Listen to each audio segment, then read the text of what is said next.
예, 오늘은 Hierarchical Agent Architecture의 마지막 시간인데요. 지금까지 한 일을 살펴보면 1번 타겟 정의, 2번 필요한 에이전트들 디자인을 통해서 전체 그림을 그렸고요. 그리고 각 에이전트들이 사용할 툴들을 구현을 했습니다. 그 다음엔 팀을 구성할 차례였었는데 이 슈퍼바이저 아키텍처를 구성하는 게 이것 한 군데, 두 군데, 세 군데 반복돼서 사용하죠. 그리고 다른 팀을 새로 만들 때에도 슈퍼바이저 아키텍처를 구성을 해야 됩니다.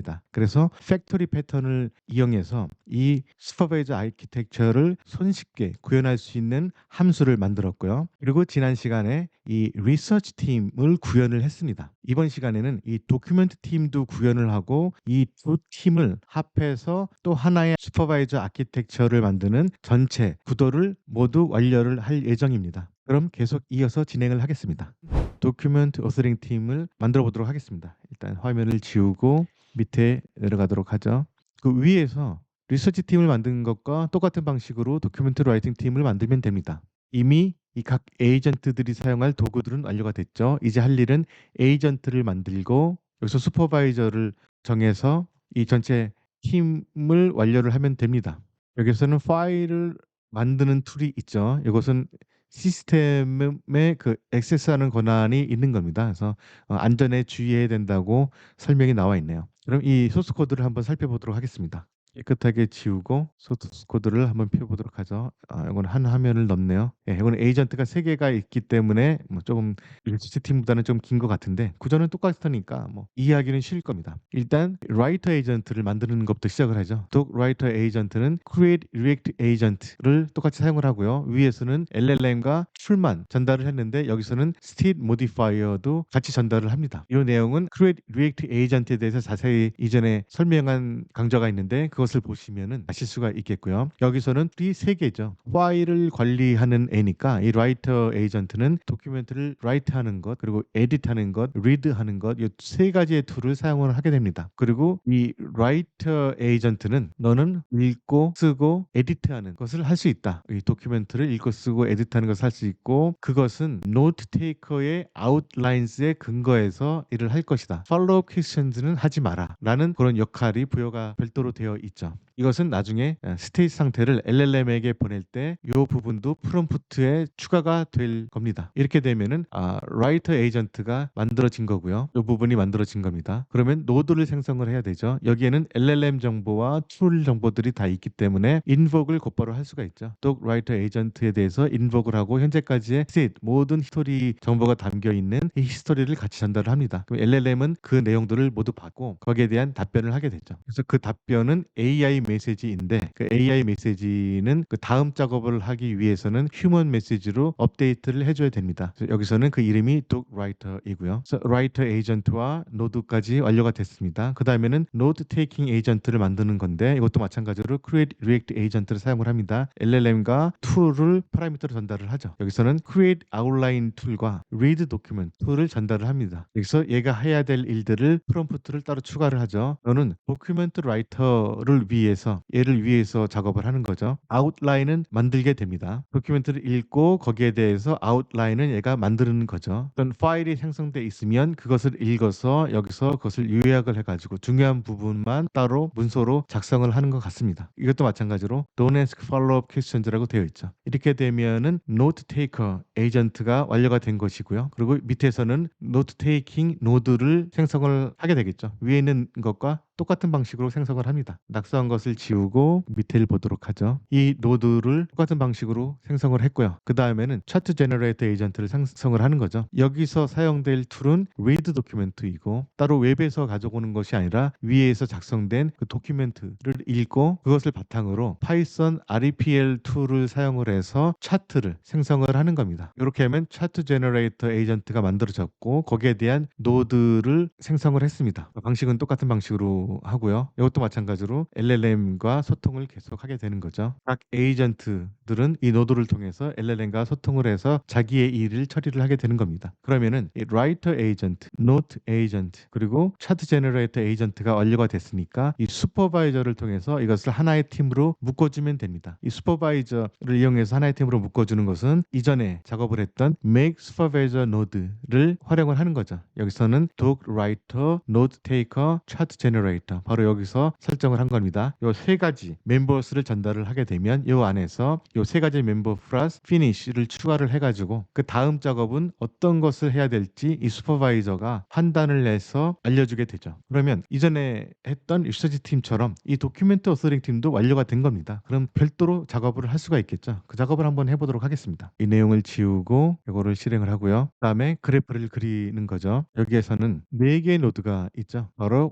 지금 방금 만들었던 라이터, 노트, 차트 제너레이터 이 3개의 노드와 이거를 관리할 슈퍼바이저 노드 이렇게 4개의 노드가 있고요. 바로 점을 찍었습니다. 그다음에는 엣지를 이용해서 방향성을 설정해 주면 되겠죠. 이 스타트에서 항상 슈퍼바이저로 가게 됩니다. 슈퍼바이저에서 일이 시작이 되게 되죠. 질문을 받게 되는 겁니다. 그리고 슈퍼바이저는 판단을 하게 되죠. 어떤 에이전트를 사용하게 될지요. 그는 조금 있다가 컨디셔널 엣지를 사용해서 구현을 할 거고요. 지금은 일단 라이터부터 보겠습니다. 이 모든 에이전트들은 방향성이 슈퍼바이저에게 전달이 됩니다. 이 일을 마치면 슈퍼바이저에게 보고를 하게 되어 있죠. 그것을 구현을 한 것이고요. 이 슈퍼바이저에서는 컨디셔널 엣지를 사용을 해서 경우에 따라서 다르게 그 다음 작업을 선정을 하게 되죠. 그래서 넥스트를 받아오게 됩니다. 이전에 이것은 구현을 했죠. 여기에서 라이터를 선택을 할지 노트 테이커를 선택을 할지 차트 제너레이터 선택을 할지 아니면 모든 것이 완료가 돼서 작업을 끝낼지 이 슈퍼바이저가 결정을 해서 실행을 하게 되는 거죠. 그래서 이렇게 점을 찍고 선을 그리는 일이 완료가 됐으면 컴파일을 하게 되죠. 그래서 빌더를 사용해서 컴파일을 했습니다. 그러면 그림을 그릴 수가 있게 되죠. 이 부분을 실행을 해보도록 하겠습니다. 이것과 똑같은 그림이 돼 있죠. 스타트에서는 슈퍼바이저로 가고 이 슈퍼바이저에서는 이 4개의 경우의 중에 어느 곳으로 갈지를 선택을 하게 되는 거고요. 이 3개의 에이전트들은 무조건 결과값을 슈퍼바이저에게 보고를 하도록 되어 있습니다. 그리고 모든 작업이 완료가 됐을 경우에는 엔드로 가서 이 엔드가 되면 유저에게 이것을 보고를 하게 되는 거죠. 이 리서치 에이전트와 마찬가지로 도큐멘트 어서링 팀도 하나의 자체적인 슈퍼바이저 아키텍처입니다. 그래서 이것도 별도로 질문을 받고 거기에 대한 응답을 할 수가 있어요. 그걸 한번 테스트해 보도록 하죠. 깨끗하게 지우고 이 부분을 실행을 하겠습니다. 질문은 고양이에 대한 시를 짓고요. 아웃라인을 여기에 라이트 하는 겁니다. 그리고 나서 이 디스크에 이 시를 넣어라 라고 되어 있네요. 꽁꽁 얼어붙은 한강 위로 고양이가 걸어다닙니다. 꽁꽁 얼어붙은 한강 위로 고양이가 갈까 말까 갈까 말까 갈까 말까 갈까 말까 갈까 말까 고민하다 걸어갑니다. 꽁꽁 얼어붙은 한강 위로 고양이가 걸어다닙니다. 리커전 리밋은 100으로 되어 있고 한번 실행을 해보도록 하겠습니다. 네, 이것은 질문이 한 번에 끝나지를 않네요. 예. 처음에 노트 테이커에 넣어서 여기서 아웃라인을 정하라고 했으니까 노트 테이커가 아웃라인을 여기서 정했습니다. 그래서 내용들은 아웃라인이 정해져 있을 테고요. 그 내용은 poem about catch.txt 파일에 저장이 되어 있습니다. 그리고 그 아웃라인을 바탕으로 시를 짓죠. 그것을 바탕으로 지은 시가 poem.about catch.txt에 저장이 되어 있네요. 이것은 같은 파일이네요. 이전에는 다른 파일이었는데 이것은 같은 파일이 되어 있습니다. 그렇다면 이 내용들을 한번 볼 수가 있죠. poem underscore about that cat가 되어 있는데 아웃라인과 시가 같이 되어 있어요. 그 어떻게 되어 나올지 모르겠는데 한번 이거를 출력해 보도록 하겠습니다. 이것을 출력하는 코드는 이렇게 되어 있습니다. 이것은 튜토리얼에 있지는 않고요. 제가 별도로 만들었는데요. 해당 내용을 한번 보도록 하죠. 리드 권한으로 읽어서 아웃라인을 출력을 하고 그 다음에 poem 콘텐츠를 출력을 합니다. 이건 같은 파일이기 때문에 같은 내용이 출력이 될 것 같은데 한번 보도록 하죠. 그래서 아웃라인에서는 이런 식으로 되어 있어요. Introduction to Cats에서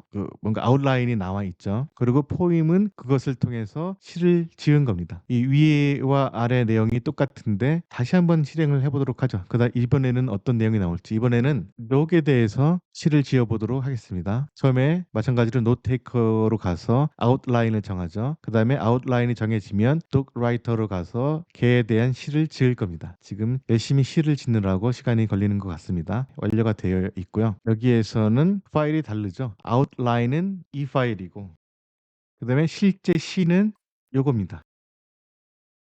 그 내용들을 한번 살펴보도록 하죠. 아웃라인은 여기에 이런 식으로 정리가 되어 있는 것 같고요.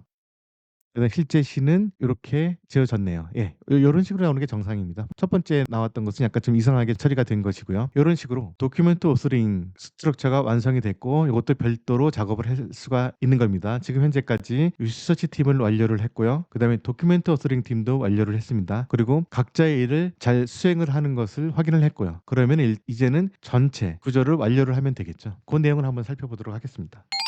다음 단계는 add layers라고 되어 있습니다. 지금 두 개의 그래프를 만든 상태죠. 이제 이 두 개의 그래프를 라우팅하는 방법을 결정해야 된다고 합니다. 이 두 개의 그래프를 조정하기 위해서 이 세 번째 그래프를 만들고 이 최상위 상태가 다른 그래프 간에 어떻게 공유되는지 정의하기 위해서 몇 가지 커넥터를 추가한다고 합니다. 우선 첫 번째로 베이스 메시지 모듈을 임포트하고요. 이것은 랭체인에서 사용되는 기본 메시지 클래스이죠. 이것은 그래프의 각 노드 간의 메시지 교환의 그런 기본 구조들을 정의를 하게 될 겁니다. 그리고 LLM은 이전과 마찬가지로 GPT-4.0를 사용을 하고요. 여기서 한 가지 생각해야 될 것은 리서치 팀을 구성할 때도 LLM을 사용했죠. 각 에이전트를 구성할 때도 LLM을 사용을 했습니다. 튜토리얼에서는 모두 GPT-4.0를 사용을 하고 있는데요. 각 에이전트들마다 다른 LLM을 사용할 수도 있어요. 그리고 이 전체 슈퍼바이저를 구성할 때 사용하는 LLM도 다른 것을 사용할 수가 있고요. 리서치를 하는 데 있어서는 ALLM이 더 성능이 좋다라고 하면은 ALLM을 사용해서 리서치 팀을 구성을 할 수도 있고요. 뭐 도큐멘트는 B가 더 잘한다라고 하면 BLLM을 사용을 할 수도 있고, 아니면 어플리케이션을 구성할 때 사용자가 LLM을 선택하도록 만들 수도 있죠. 그거는 프로그래밍 하기 따라 다르고요. 여기서 얘기하고 싶은 것은 모든 구성에서 다 같은 LLM만 사용해야 되는 것은 아니다라는 것을 얘기를 하는 겁니다. 이 전체 구조를 만들 때도 똑같이 이전에 만들었던 Make Supervisor 노드를 사용을 합니다. 슈퍼바이저 노드를 사용하기 위해서 만들었던 그 함수이죠. LLM과 멤버스를 전달합니다. 여기에서는 멤버스가 개별 에이전트가 아니라 이 하나의 팀이 되는 거죠. 각각 리서치 팀, 라이팅 팀 해가지고 전달을 하고요. 그러면 이 슈퍼바이저는 어떤 팀의 일을 할당할지 정하겠죠. 그리고 모든 작업이 끝났다고 판단이 되면은 여기서 엔드로 작업을 끝내겠죠. 기본적인 구조는 리서치 팀과 도큐멘트 팀을 구성할 때 사용했던 방법 그대로입니다. 그럼 밑에 내용들을 살펴보도록 하죠. 그다음에 하는 것은 call research team, call paper writing team 이 함수를 구현하는 겁니다. 함수 이름에서 알 수가 있듯이 스테이트를 전달을 하고 그 스테이트를 받아서 이 리서치 팀을 콜을 하는 거죠. 그러면 이 리서치 팀에서 그 메시지를 받은 것을 가지고 이를 처리를 할 겁니다. 그 처리를 한 내용이 여기에 전달이 되고요. 그 전달될 내용을 AI로부터 받은 내용을 휴먼 메시지로 업데이트해서 처리를 하죠. 이것은 이 리서치 팀에 대한 노드를 만드는 겁니다. 그리고 콜 페이퍼 라이팅 팀도 마찬가지로 여기에 대한 노드를 만드는 거고요. 그럼 그 밑에 내용을 한번 보도록 하겠습니다. 방금 전에 리서치 팀과 라이팅 팀에 대한 노드를 만들었죠. 여기서는 세 개의 노드가 있습니다. 이 슈퍼바이저 노드가 있고, 이 리서치 팀 노드가 있고, 도큐멘트 어서링 노드가 있죠. 이 슈퍼바이저는 이 밑에 구체적인 에이전트들은 신경을 쓸 필요가 없습니다. 얘는 팀장만 신경을 쓰면 되죠. 원래 매니저가 하는 일이 그거죠. 그래서 각 노드를 구성을 하고요. 점을 찍었습니다. 그 다음에 선을 그리면 되죠. 이 스타트에서는 무조건 슈퍼바이저에게 가도록 되어 있습니다. 이 슈퍼바이저는 여기 add conditional 엣지에서 보듯이 next를 정하게 되죠. 리서치 팀으로 갈지 도큐멘트 팀으로 갈지 아니면 end로 갈지 결정을 하게 되는 겁니다. 리서치 팀으로 보내면 이 리서치 팀에서는 이전에 정의했던 스트럭처대로 작업을 처리를 하고요. 도큐멘트 어서링도 마찬가지이고요. 그런 식으로 작업을 합니다. 그리고 각 팀은 작업이 완료가 되면 무조건 슈퍼바이저에게 보고를 하게 되죠. 그것이 이 엣지 부분입니다. 이것이 완료가 되면 컴파일을 하면 되고요. 이 부분이 실행이 완료가 됐고, 그러면 그래프를 볼 수가 있죠. 여기서는 간단하죠. 리서치 팀과 라이팅 팀이 있고, 여기서 아까 설명을 했던 대로 이 슈퍼바이저는 어느 팀으로 갈지 아니면 끝낼지를 선택을 해서 그 다음 작업을 결정을 합니다. 그리고 각 팀은 일이 끝나면 무조건 슈퍼바이저에게 보고를 하도록 되어 있고요. 그러면 이것을 한번 실행을 해보도록 하겠습니다. 여기서 질문은 AI 에이전트에 대해서 리서치를 하고 그것에 대한 간단한 보고서를 작성해라 라고 되어 있네요. 그 다음에는 파이썬 3.11 이상에서만 지원이 되는 에스트릭 언패킹 부분이 여기서 사용이 돼서 저는 이 부분을 명시적으로 나열을 했습니다. 여기서는 고정적인 멤버들이죠. 그래서 제가 따로 여기에 리서치 팀과 라이팅 팀을 명기를 해놨습니다. 이런 식으로 좀 제가 소스 코드를 변경을 했고요. 리커전 리밋은 150이 되어 있죠. 이것을 한번 실행을 한번 해보도록 하죠. 처음에 리서치 팀에게 작업을 할당하죠. AI 에이전트에 대한 리서치를 하라고 했으니까요. 그럼 이 리서치 리서치 팀은 계속 뭔가 작업을 한 다음에 그 결과를 여기에 보고를 합니다. 그 결과 내용이 여기 보고가 되어 있고요. 그 다음에는 이 슈퍼바이저가 라이팅 팀에게 이 내용을 가지고 도큐멘팅을 하라고 전달을 했죠. 그러면은 그 다음에 이 작업이 끝났습니다. 그 내용들은 여기에 있죠. 이 도큐멘트 팀은 AI 에이전트 오버뷰 txt라는 파일을 생성을 했네요. 그 다음에 AI 에이전트 오버뷰 아웃라인 txt라는 것을 생성을 했고요. 이 두 개의 파일을 한번 살펴보도록 하죠. AI 에이전트 오버뷰가 있고 그 다음에 AI 에이전트 오버뷰 아웃라인스가 있네요. 그 파일들을 보면요. 오버뷰에는 이런 내용들이 있고요. 아웃라인에는 요것이 있습니다. 포스트 파일에는 이렇게 있고 세컨드 파일에는 이거 있죠. 그것은 처음에 AI 에이전트에 대해서 리서치를 하라고 명령을 내린 것에 대해서 리서치 팀이 그 내용들을 보고하면은 그 내용이 도큐멘트 팀에 전달이 돼서 거기에 대해서 뭔가 노트를 했죠. 처음에 오버뷰를 하고 마켓 그로스와 어답션 그리고 피처 프로스펙트 앤 인테그레이션 테크놀로지컬 디벨롭먼트 이런 식으로 아웃라인을 정해주면 이 아웃라인에 맞춰서 이 라이터가 AI 에이전트에 대한 보고서를 작성을 한 겁니다. 처음에 오버뷰에 대해서는 이런 식으로 작성을 하고요. 두 번째 챕터에 대한 내용은 이런 식으로 작성을 하고 세 번째 챕터에 대해서 네 번째 챕터에 대해서 이런 식으로 작성을 했습니다. 여기에서는 이 차트 제너레이터는 사용할 필요가 없어서 사용을 하지는 않았네요. 그래서 질문에 다른 차트 제너레이터를 사용해야 되는 그런 질문이 있다면 이 부분까지 아마 실행이 될 겁니다. 그러면 지금까지 이 랭그래프의 Hierarchical Agent Teams 튜토리얼에 대해서 자세히 공부를 해봤고요. 정리하자면 처음 시작할 때 그린 그림은 이랬었고 폴더를 구현하고 에이전트들을 만들고 슈퍼바이저 팀들을 만든 결과는 이랬습니다. 결과적으로 3개의 슈퍼바이저 아키텍처가 완성이 됐고요. 최상위 슈퍼바이저 아키텍처는 이 위에 부분이죠. 최상위 슈퍼바이저가 있고 이 슈퍼바이저는 리서치 팀과 라이팅 팀을 관리를 합니다. 리서칭 팀은 이런 식으로 구성이 되어 있죠. 자체적으로 팀장이 있고요. 그리고 이 팀장은 검색팀과 그리고 웹스크래퍼 팀을 관리를 합니다. 이 검색팀은 검색 엔진을 툴로 가지고 있고 웹스크래퍼는 웹페이지를 크롤링하는 툴을 가지고 있습니다. 그리고 이 라이팅 팀은 이런 식으로 구성이 되어 있는데요. 이것도 마찬가지로 자체적으로 팀장이 있고요. 이 팀장은 독 라이터 팀, 노트 테이커 팀, 그리고 차트 제너레이터 팀을 가지고 있습니다. 독 라이터 팀은 파일을 읽고 쓰고 편집하는 그런 툴들이 있고요. 그리고 노트 테이커 팀은 파일을 읽고 그것을 요약하는 그런 툴이 있죠. 차트 제너레이터 팀도 마찬가지로 파일을 읽고 그것을 바탕으로 차트를 제너레이트하는 이 파이썬을 실행할 수 있는 그런 툴을 가지고 있죠. 그리고 이 각각의 서브 슈퍼바이저도 자체적으로 동작을 하게 됩니다. 유저가 이쪽으로 질문을 넣으면 이 슈퍼바이저가 이 팀들에게 태스크를 할당을 하면서 일을 진행을 하고요.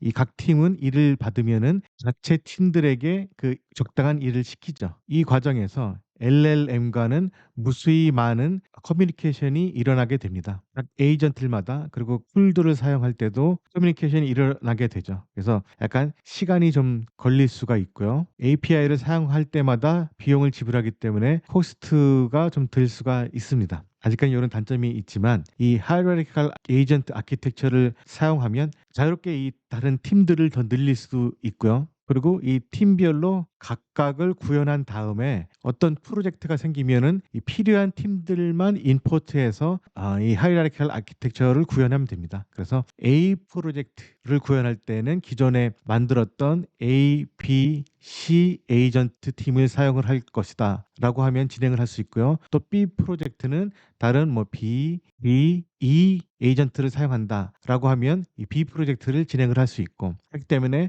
어떤 프로젝트를 계획을 세우면 그 타겟에 맞는 적당한 미리 생성된 에이전트를 불러와서 해당 프로젝트를 쉽게 완료할 수 있는 그런 어플리케이션도 나중에 되면 쉽게 만들 수 있을 겁니다. 그럼 1인이 기업을 운영할 수가 있겠죠. 이 하이라리칼 에이전트 아키텍처를 잘 사용하면 1인 기업을 앞당길 수 있습니다. 그럼 에이전트 아키텍처 관련된 공부는 이것으로 마치고 다음 시간에는 다른 내용으로 여러분들을 찾아뵙겠습니다. Please like and subscribe. 감사합니다.